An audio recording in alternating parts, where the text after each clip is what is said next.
ओम परमात्मने नमः। पूर्व श्लोक में कहा गया है कि वह पुरुष न करता है और न लिप्त होता है। तो अब प्रश्न होता है कि वह कैसे लिप्त नहीं होता और कैसे नहीं करता। इसका उत्तर आगे के श्लोक में देते हैं।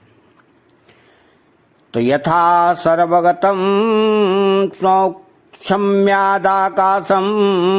नोपलिप्यते सर्वत्रावस्थितौ देहे यथात्मा नोपलिप्यते। अर्थात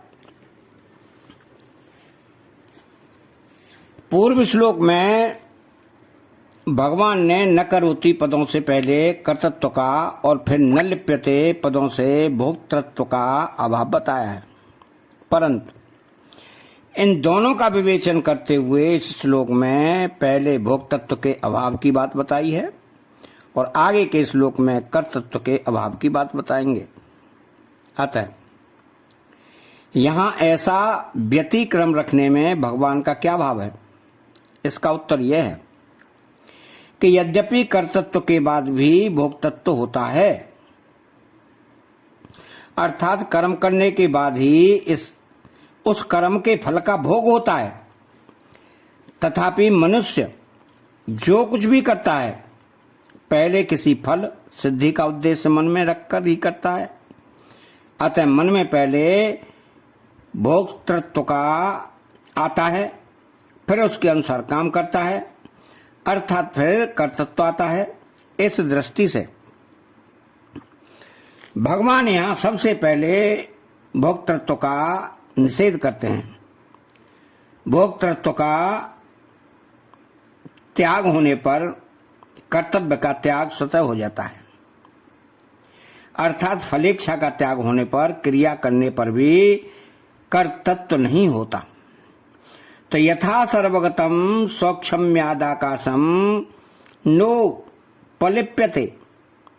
आकाश का कार्य वायु, तेज, जल और पृथ्वी है। अतः आकाश अपने कार्य वायु आदि चारों भूतों में व्यापक है, पर ये चारों आकाश में व्याप्त नहीं है, प्रत्युत व्याप्त हैं। ये चारों आकाश के अंतर्गत हैं, पर आकाश इन चारों के अंतर्गत नहीं है। इसका कारण यह है कि आकाश की अपेक्षा ये चारों स्थूल हैं और आकाश इनकी अपेक्षा सूक्ष्म है। ये चारों सीमित हैं, शांत हैं और आकाश असीम है, अनंत है। इन चारों भूतों में विकार होते हैं, पर आकाश में विकार नहीं होता। तो सर्वत्रावस्थितो देहे यथात्मा नोपल्यते। जैसे आकाश, वायु आदि चारों भूतों में रहता हुआ भी उनमें लिप्त नहीं होता, ऐसे ही सब जगह सब शरीर में रहने वाला आत्मा किसी भी शरीर में लिप्त नहीं होता। आत्मा सब में परिपूर्ण रहता हुआ भी किसी में घुलता मिलता नहीं। वो सदा सर्वदा निर्लिप्त रहता है। क्यों? कि आत्मा स्वयं नित्य, सर्वगत, स्थाणु, अचल, सनातन, अव्यक्त, अचिंत्य और अविकारी है, तथा इस अविनाशी आत्मा से यह संपूर्ण संसार व्याप्त है। अब चिन्मय सत्ता एक ही है, पर अहंता के कारण वह अलग अलग दिखती है। अपरा प्रकृति के अंश अहम को पकड़ने के कारण ही यह जीव अंश कहलाता है। ममैवांशो जीवलोके जीवभूतः सनातनः। अगर यह अहम को न पकड़े तो यह एक सत्ता ही सत्ता है। सत्ता होने पर के सिवाय सब कल्पना है। वह चिन्मय सत्ता सब कल्पनाओं का आधार,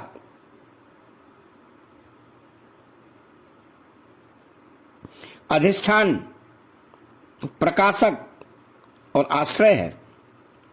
उस सत्ता में एक देशीयपना नहीं है। वह चिन्मय सत्ता सर्वव्यापक है। तो संपूर्ण सृष्टि क्रियाएं और पदार्थ उस सत्ता के अंतर्गत हैं। तो सृष्टि तो उत्पन्न और नष्ट होती रहती है, पर सत्ता ज्यों की त्यों रहती है। तात्पर्य है कि चिन्मय सत्ता न शरीरस्थ है न प्रकृतिस्थ है, प्रत्युत आकाश की तरह सर्वत्र स्थित है।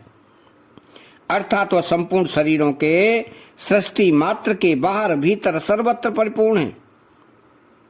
वह सर्वव्यापी सत्ता ही हमारा स्वरूप है और वही परमात्मा तत्व है। तो तात्पर्य है कि सर्वदेशीय सत्ता एक ही है, वही योगियों का योग है, वही ज्ञानियों का ज्ञान है और वही भक्तों का भगवान है। साधक का लक्ष्य निरंतर उस सत्ता की तरफ ही रहना चाहिए। सत्ता में एक देशीयता अहम के कारण दिखती है। वह अहम सुख लोलुपता पर टिका हुआ है। साधन करते हुए भी साधक जहां हैं वहीं सुख भोगने लग जाता है। सुख संगीन वदनाति, यह सुख लोलुपता गुणातीत होने पर रहती है। अतः इसमें साधक को बहुत विशेष सावधान रहना चाहिए और सावधानी पूर्वक सुख लोलुपता से बचना चाहिए। अतः चैनल को सब्सक्राइब करें, बेल आइकन घंटी को दबाएं, कमेंट बॉक्स में जय श्री कृष्णा लिखें। बोलो जय श्री कृष्णा।